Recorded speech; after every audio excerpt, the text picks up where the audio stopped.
আসসালামু আলাইকুম সুপ্রিয় শিক্ষার্থী, আশা করি সবাই ভালো আছো। আমরা একটি সৃজনশীল সমাধান করব।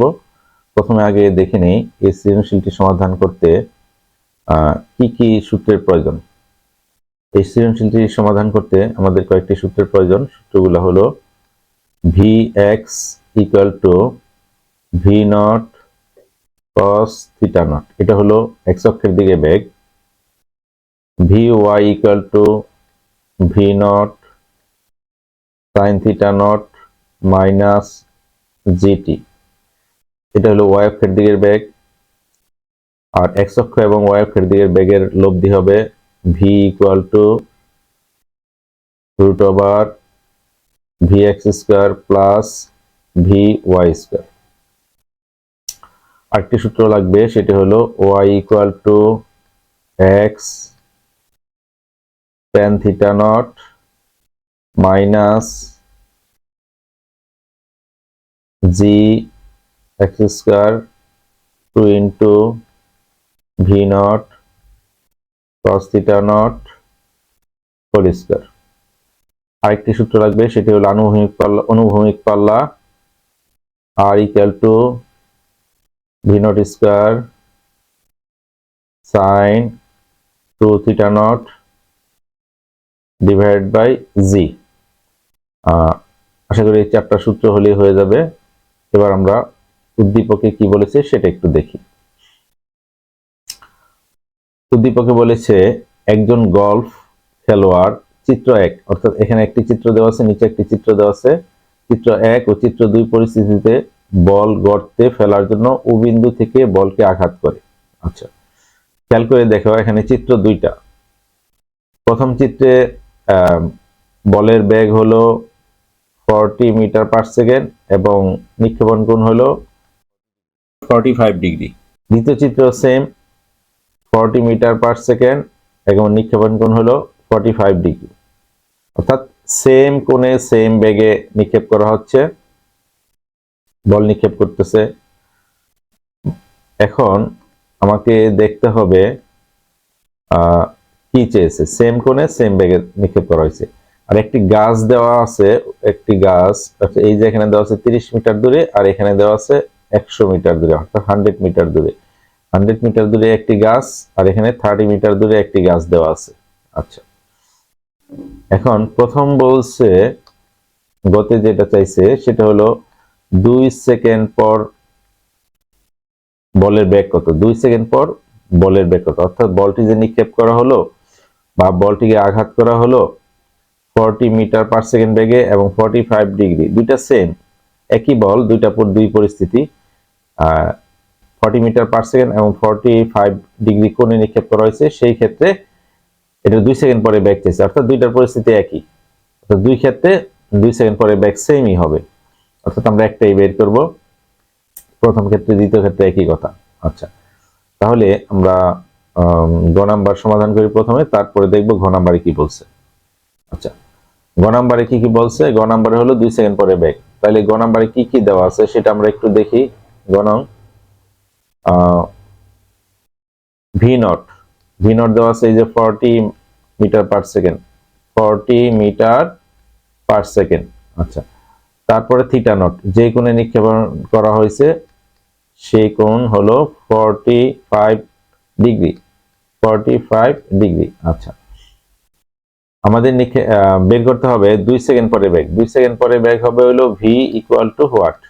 আচ্ছা, এই ভি এর মানটা বের করতে হলে আমাদের যে দুইটা জিনিস লাগবে সেটা হলো এক্স অক্ষের দিকে বেগ এবং ওয়াই অক্ষের দিকে বেগ। একটু আগে আমরা সূত্র দেখেছি, এক্স অক্ষের দিকে বেগের সূত্র হলো ভি এক্স এবং ওয়াই অক্ষের দিকে বেগের সূত্র হলো ভি ওয়াই। তারপরে এই দুইটা বের করে এই যে এখানে ভি এর মধ্যে বসাই দিব ভি এক্স এবং ভি ওয়াই এর মানটা ওখান থেকে যেটা পেলাম সেটা বসাই দিব, তাহলে আমরা ভি পেয়ে যাব, অর্থাৎ 2 সেকেন্ড পরে বেগ পেয়ে যাব। তাহলে প্রথমে আমরা ইউজ করব ভি এক্স, তারপরে ভি ওয়াই, তারপরে ভি। ওকে, তাহলে ভি এক্স ইকুয়াল টু কত। V x equal to V nought cos theta not. তাহলে ভি নট কত। ভি নট হইলে এই যে এখানে দেওয়া আছে 40 মিটার পার সেকেন্ড, তারপরে কস 45, অর্থাৎ এই দুইটা 40 মিটার পার সেকেন্ড এবং 40 ডিগ্রি কোণে নিক্ষেপ করা হয়েছে। এখন এটা যদি আমরা ক্যালকুলেটরের সাহায্যে ক্যালকুলেশন করি, সেটা আমরা পেয়ে যাব 20√2 এত মিটার পার সেকেন্ড। তারপরে এবার আমরা ভিওয়াই পাবো, ভিওয়াই ইকুয়াল টু পাবো V naught sine theta nought minus GT. আচ্ছা, ভি হলো 40 সাইন 45 মাইনাস জি এর মান 9.8, এটা আমরা জানি অলরেডি। আর টি হলো 2 সেকেন্ড, এই যে এখানে 2 সেকেন্ড, অর্থাৎ এটা আমরা এখানে লিখে নিতে পারতাম টি ইকুয়াল টু 2 সেকেন্ড, এটা আমরা লিখে নিতে পারতাম। আচ্ছা 2 এটা, তাহলে এটা যদি আমরা ক্যালকুলেটরের সাহায্যে ক্যালকুলেশন করি, সেটা আমরা পেয়ে যাব 8.68 মিটার 8.68 মিটার পার সেকেন্ড। আচ্ছা, এখন এই দুটি আমরা এখন ওই সূত্র ভি এর সূত্রে বসাই দেব, V equal to root over V X square plus V Y square. এটার মধ্যে যদি আমরা মান বসিয়ে দেই, তাহলে আমরা পারবো ভি এক্স মানে হলো এই যে এখানে দেওয়া আছে, এই যে 20√2 এটা হোল স্কোয়ার প্লাস এই যে এখানে এটা পাবো ভি ওয়াই এর মান 8.68 হোল স্কোয়ার, এটা হোল রুট হবে। এটা যদি আমরা ক্যালকুলেটরের সাহায্যে ক্যালকুলেশন করি, তাহলে আমরা পেয়ে যাব 29.59 মিটার পার সেকেন্ড, অর্থাৎ 2 সেকেন্ড পরের বেগ হলো 29.59 মিটার পার সেকেন্ড। এটা হলো গ এর আনসার। ওকে, এখন আমরা দেখব ঘ নাম্বার কি চেয়েছে। ঘ নাম্বার চেয়েছে উদ্দীপকের কোন চিত্রের বলটি গর্তে পড়বে। আর খেয়াল করে দেখো, দুইটা একই বেগে এবং একই কোণে নিক্ষেপ করা হয়েছে, একই বেগে একই কোণে নিক্ষেপ করা হয়েছে, বাট সামনে এটা 30 মিটার দূরে একটি গাছ, আর এটা হলো 100 মিটার দূরে একটি গাছ দেওয়া আছে। 30 মিটার দূরে আর এখানে 100 মিটার দূরে একটি গাছ দেওয়া আছে। এখন গর্তের দূরত্ব দেওয়া আছে 160 মিটার, এখানেও 160 মিটার, অর্থাৎ 160 মিটার দূরে দেওয়া আছে গর্তের দূরত্ব। দুইটার জন্য সেম, ব্যাক সেম, কোণ সেম, গর্তের দূরত্ব সেম। বাট এখানে পার্থক্যটা হলো এটা হলো 30 মিটার দূরে গাছ, আর এটা হলো 100 মিটার দূরে গাছ দেওয়া আছে। তাহলে প্রথম শর্ত হলো আমাদের গাছকে অতিক্রম করতে হবে, অর্থাৎ গাছের উপর দিয়ে যেতে হবে, না হলে ওই গর্তে পড়ার সম্ভাবনা নাই। এইভাবে যে বলটি নিক্ষেপ করা হলো, এইভাবে যায় গাছের উপর দিয়ে, তারপরে এখানে পড়তে হবে, তাইলেই গর্তে পড়ার সম্ভাবনা আছে। আর যদি কোনো কারণে এইভাবে যায় গাছে বাধা পায়, তাহলে আর গর্তে পড়ার সম্ভাবনা নাই। তাহলে আমরা প্রথম দেখব গাছে বাধা পায় কিনা, তাহলে আমাদের আর পরবর্তী শর্ত ফিল আপ করছে কিনা সেটা আমাদের বের করার দরকার নেই। অর্থাৎ এখানে আমরা গাছের উচ্চতা দেওয়া আছে 20 মিটার, এখানে 20 মিটার দেওয়া আছে, আমরা দেখব সে 20 মিটার অতিক্রম করে কিনা। যদি অতিক্রম না করে, তাহলে আমাদের এই গর্তে পড়বে কিনা সেটা আমাদের নির্ণয় করার দরকার নেই। গাছে বাধা পেলেই গর্তে পড়বে না, এটা আমরা বলে দিব। আচ্ছা, এটার ক্ষেত্রে সেম, এটা 100 মিটার দূরে দেওয়া আছে, এখানেও দেখবো গাছে বাধা পায় কিনা। গাছে যদি বাধা না পায়, তাহলে আমরা এই গর্তের দূরত্বটা বের করব, অর্থাৎ বলটি গর্তে পড়বে কিনা। তাহলে এখানে আমরা অনুভূমিক পাল্লা বের করব। প্রথম আমি আগে দেখবো গাছে বাধা পায় কিনা। গাছে যদি বাধা না পায়, তাহলে অনুভূমিক পাল্লা বের করব। গাছে বাধা পেলে আর অনুভূমিক পাল্লা বের করব না, কারণ গাছে বাধা পেলে আর ওই গর্তে পড়ার সম্ভাবনা নেই। আমি আরেকবার বলছি, আগে আমরা দেখব গাছে বাধা পায় কিনা। যদি গাছে বাধা না পায়, তাহলে অনুভূমিক পাল্লা বের করব। আর যদি গাছে বাধা পায়, তাহলে অনুভূমিক পাল্লা বের করবো। আমরা সিদ্ধান্ত দিয়ে দেব গাছে বাধা পেয়েছে, সুতরাং এই গর্তে পড়বে না, অর্থাৎ গর্তে ফেলার জন্য আঘাত করে। আচ্ছা, কি গর্তে পড়বে কি, বলটি গর্তে পড়বে কি, তখন আমরা বলবো বলটি গর্তে পড়বে না। ঠিক আছে, তাহলে আমরা প্রথম ক্ষেত্রে আমরা প্রথমে গাছের উচ্চতাটা বের করি। প্রথম ক্ষেত্রে ঘ নং প্রশ্ন উত্তর, এটা হলো চিত্র 1, অর্থাৎ চিত্র 1 এর ক্ষেত্রে চিত্র একের ক্ষেত্রে কি কি দেওয়া আছে? ভি নট দেওয়া আছে 40 মিটার পার সেকেন্ড, তারপরে 40 মিটার পার সেকেন্ড, তারপরে দেওয়া আছে theta not equal to 45 degree. তারপরে এই যে দূরত্ব 30 মিটার দূরে যে গাছ আছে, এই 30 মিটারের দূরত্বটাকে আমরা এক্স ধরবো। প্রথম ক্ষেত্রে চিত্র যেহেতু এক, আমরা x1 ধরি, x1 দেওয়া আছে 30 মিটার। ওকে, এখন আমরা বের করব, প্রথম ক্ষেত্রে আমরা বের করব y1 ধরি, y1 equal to x1 tan theta nought minus g x square 2 into v nought cos theta nought whole square. আচ্ছা, এখন আমরা মান বসিয়ে দিব।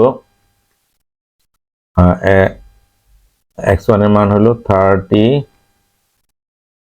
tan 45, এই থিটা নটের মান 45 মাইনাস জি এর মান 9.8 ইন্টু 30 স্কয়ার, এক্স এর মান 30 স্কয়ার। এখানে আমরা x1 দিব। আসলে প্রথম ক্ষেত্রে আমরা সবগুলা x1 ধরেছি, y1 ধরেছি, আর এখানে দিব 2 ইন্টু ভি নট কত 40 cos থিটা নট হলো 45 ডিগ্রি। আচ্ছা, এই ডিগ্রি আমরা না দিই, 45 হোল স্কয়ার। আচ্ছা, এটা যদি আমরা ক্যালকুলেটর সাহায্যে ক্যালকুলেশন করি, এটা আমরা পেয়ে যাব 24.49 মিটার। তার মানে কি আমরা পেলাম, এইটা হলো আসলে এই y1টা হলো এই যে এই দূরত্বটা বের করছি, অর্থাৎ এই ব্যাগে এই কোণে নিক্ষেপ করলে 30 মিটার দূরে যে গাছটা আছে সেটার উপর দিয়ে কতটুকু উপর দিয়ে যাবে, সেটা হলো 24.49 মিটার উপর দিয়ে যাবে। অর্থাৎ গাছ আছে 20 মিটার, অর্থাৎ গাছ অতিক্রম করবে, ধরে নিলাম এভাবে উপর দিয়ে যাবে। তার মানে এবার একটা গর্তে পড়ার সম্ভাবনা জাগছে। এবার আমরা অনুভূমিক পাল্লা বের করব। অনুভূমিক পাল্লা প্রথম ক্ষেত্রে, অর্থাৎ প্রথম চিত্রের ক্ষেত্রে অনুভূমিক পাল্লা r equal to V nought square sine 2 theta nought divided by G. এখানে সবগুলা মানই দেওয়া আছে, এখানে আমরা তাহলে একটু বের করি। ভি নট স্কোয়ার মানে কত বেগে নিক্ষেপ করছে, 40 স্কোয়ার সাইন 2 ইন্টু 45, অর্থাৎ 45 ডিগ্রি কোণে নিক্ষেপ করেছে, ডিভাইড বাই 9.8। এটা যদি আমরা ক্যালকুলেটরের সাহায্যে ক্যালকুলেশন করি, তাহলে আমরা পেয়ে যাব 163.26 মিটার। খেয়াল করে দেখো, এখানে আমরা আনুমানিক পাল্লা পাইলাম এই যে এটা 163.26, আর এখানে দেখো গর্তের দূরত্ব দেওয়া আছে 160, অর্থাৎ গর্তের চেয়ে বেশি দূরে যায় পড়বে, তার মানে গর্তে পড়বে না। অর্থাৎ প্রথম ক্ষেত্রে গর্তে পড়ার সম্ভাবনা নেই, অর্থাৎ গর্তে পড়বে না। গর্তে পড়বে কোন চিত্রের ক্ষেত্রে গর্তে পড়বে, অর্থাৎ প্রথম চিত্রের ক্ষেত্রে গর্তে পড়বে না। এখন আমরা লিখতে পারি গর্তে পড়বে না, পড়বে না। আচ্ছা, প্রথম ক্ষেত্রে আমরা গর্তে, অর্থাৎ প্রথম ক্ষেত্রে ডিসিশন আমরা নিয়ে নিলাম গর্তে পড়বে না। এবার আমরা দ্বিতীয় ক্ষেত্রে আবার দেখি দ্বিতীয় ক্ষেত্রে গর্তে পড়বে কিনা। অনুরূপভাবে দ্বিতীয় ক্ষেত্রে আমরা y এর মান বের করব। দ্বিতীয় ক্ষেত্রে আমরা y এর মান বের করব। আচ্ছা, এখন খেয়াল করে দেখো, চিত্র 2 এর ক্ষেত্রে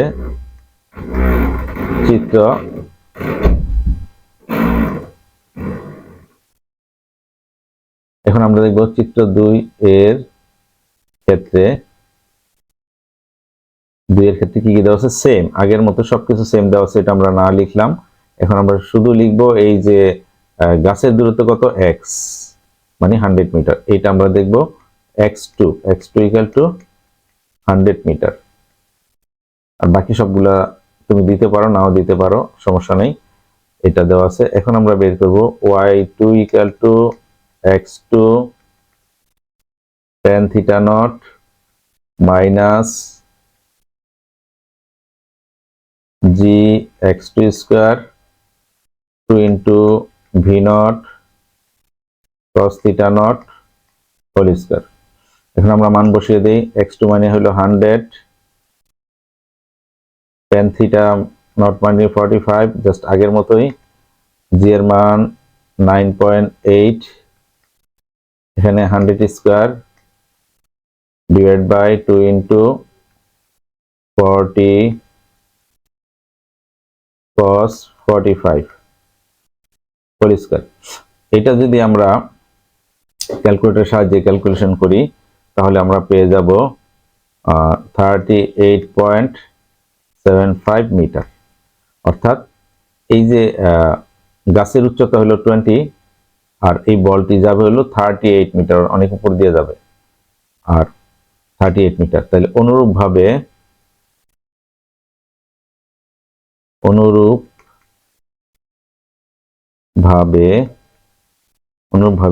অনুভূমিক পাল্লা, অর্থাৎ আগের যেহেতু সবকিছু সেম, অনুভূমিক পাল্লা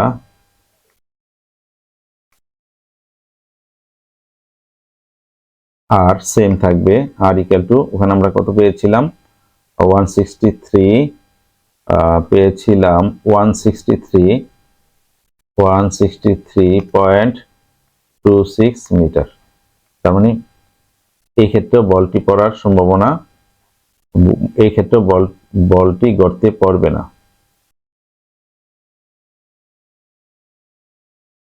অতএব উভয় চিত্রের ক্ষেত্রে বল গাছ অতিক্রম করলেও, অর্থাৎ উভয় চিত্রে এখানে আছে 20 মিটার, এখানে আছে 20 মিটার, কিন্তু এখানে দেওয়া আছে 38। এর আগে আমরা দেখেছি প্রথম ক্ষেত্রে হলো 24।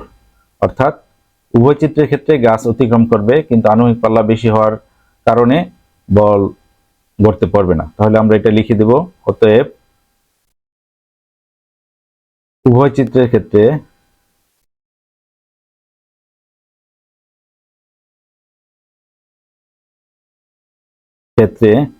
বল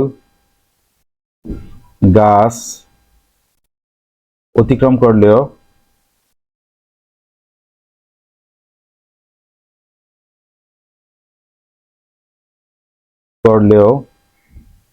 বলের আনুভূমিক পাল্লা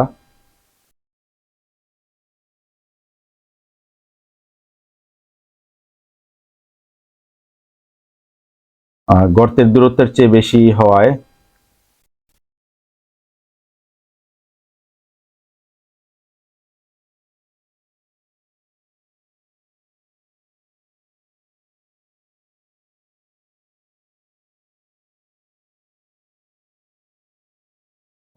গর্তের দূরত্বের চেয়ে বেশি হওয়ায় গর্তে বেশি হওয়ায় উভয়